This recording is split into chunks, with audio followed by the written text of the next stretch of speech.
এছাড়াও এবছরে আমরা যাদের হারিয়েছি তাদের ভোলার নয়। অভিনেতা মনোজ মিত্র, উৎপলেন্দু চক্রবর্তী, কুমার সাহানি, গৌতম হালদার, অনুপ কুমার মুখোপাধ্যায়, সকলকে।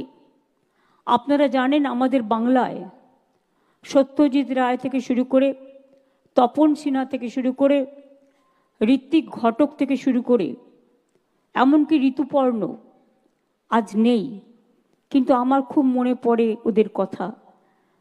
কারণ আমাদের সাথে সম্পর্ক, আমি উত্তম কুমারকে দেখিনি, কিন্তু উত্তম কুমারের পরিবারের সকলে এখানে এসছে আজকে। A great son of this land, the filmmaker Uttam Kumar, his family is also present here. আমি তাদের সকলকে অভিনন্দন জানাচ্ছি।